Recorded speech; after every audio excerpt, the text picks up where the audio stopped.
I feel like um if I ever do a stream and I stream during my stream, someone else's stream, I am asking to take me out. Just drive to the bayou down here, come and grab my phone and go throw it in the Taunton River and say, "You're done, Bunny. It's over. You're done. You're a loser. You have no content and you're not creative and nobody likes you."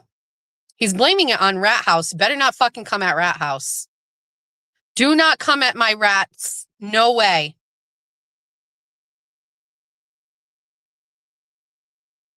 No, not coming at the rats.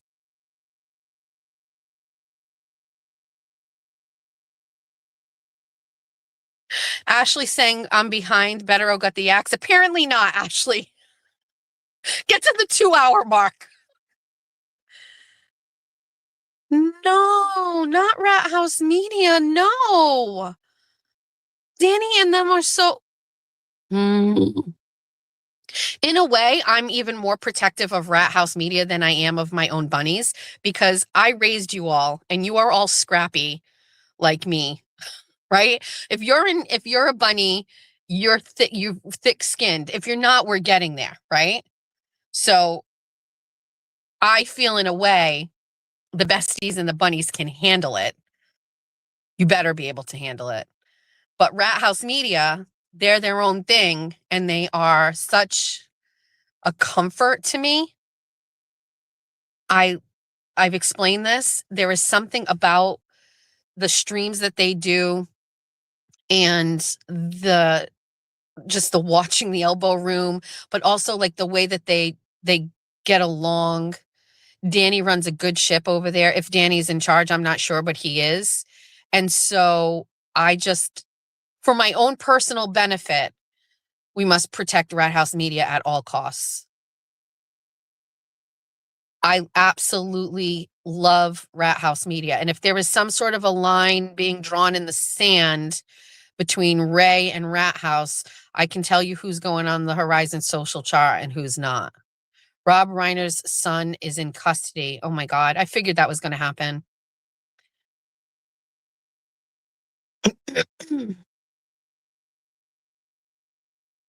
Danny might be a passive aggressive asshole, just saying. Did they ask you for your schedule? What do you mean? Shay saying, no, let's not get in the middle of it. I read that fast and I thought it said, let's get in the middle of it. Let's fucking get in the middle of it. Let's go. It's Monday. We've been on here for 2.5 hours. Let's go. Let's just get in the middle of it. Jess, you're kind of jumping. Ray has no problem with you. Okay. That's fine. I'm reading things. It's very hard. Rat House came after Ray. You can't just put Danny above Ray without the real info. Noted. Could somebody please bring this to the Wednesday show so we can work this out? Ray, they wanted Ray's freaking schedule for when he was. Oh, okay. All right. So we're going to stay out of it. Is that okay? Let's stay out of it. That's not normally my style. As you know, I like to pick sides. I don't like fence sitting. But until I gather all the information, we're going to table this until Wednesday. Do I have a second?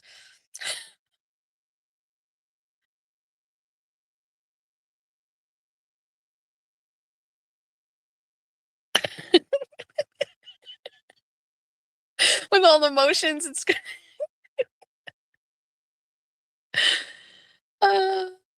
Second, we got a second. Okay, all those in favor, aye. Thank you. Okay, we will work that out. I will take all the evidence before we make a decision on the Horizon social chart. As it is, it stands where it is, by the way. It is where it is. We'll sit on the fence until Wednesday. I am very excited. We thank you to the bestie who sent I'm going to set it up today. We're going to, I feel like the paper is important because it's memorialized and we'll see. But we have a dry erase board. We're going to put it up and we have markers. We're going to try on Wednesday. We are using the dry erase board for the Horizon social chart. Apparently, we didn't realize that this thing was going to take off the way that it did. We had no idea it was going to trigger Nick Rocco the way that it did. So we have to take this very seriously. The Horizon social chart is the biggest thing right now. And I love that for us. You and me both. You and me both. This is what I'm talking about. Fun, interesting, somewhat punchy, interesting, creative content. Save the paper version and auction it off for later. Yes. Get the poll making issue figured out. Thank you for RBB. Thank you for that reminder. Jess, you need to trademark that. Are we having an ever?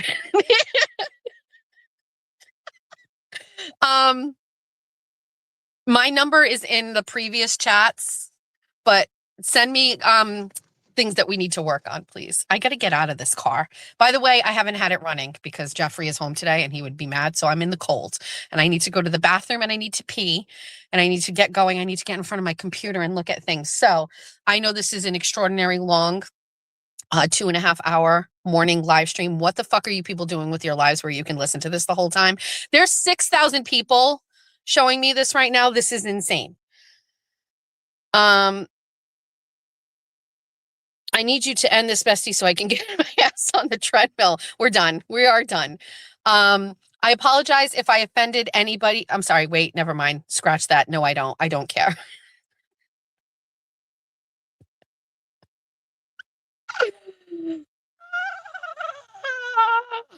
Ray is trash talking Jess as he does with everyone. I don't fucking care. I don't even know if you're a real person. Who are you?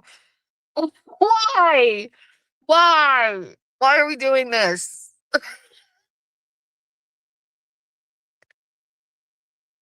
Clip. Come on, you saw that live where Turtle had him. Saw a live where Turtle had who on? Ray was on Aiden's show?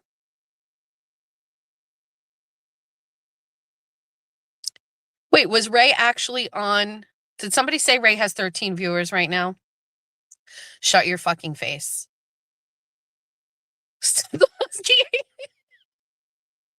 Ray for Dallas was on Aiden's show. I didn't know that. I never saw it. I had no idea. I don't know. If there's 13 viewers, that's not okay.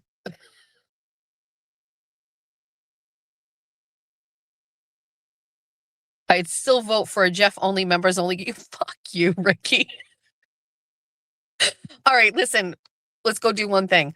We're going to get off of here. I did not see it. I don't know. I didn't. Okay. We're going to get off of here. I'm going to end this and then I'm going to go over to Ray's chat and I'm just going to type 10 bunny emojis and then I'm going to leave. If you guys all want to go and do that, let's go give him some views. He needs them. And let's go type 10 bunnies in the chat.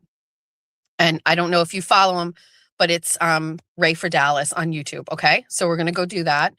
We're going to hang up here. He has 62 people. Let's go multiply. Let's go. Let's go give some love to Ray. Give him some views because he's monetized as well. Let's go give him the views. Let's go put a bunch of bunnies in the chat and then we're going to get off and we're going to go start our days. I absolutely adore all of you, including the haters, because all of you are views as well. Bunny Invasion, activate, and I will see you tomorrow. And it's basically just counting the days until Wednesday. We're going to have a problem on our hands because Wednesday is Christmas Eve and we can't do Bunny on Christmas Eve. So we're going to have to figure that out because that's a family day. Okay, let's end and let's go do bunnies. Okay. Love you all. Have a great day. Bye.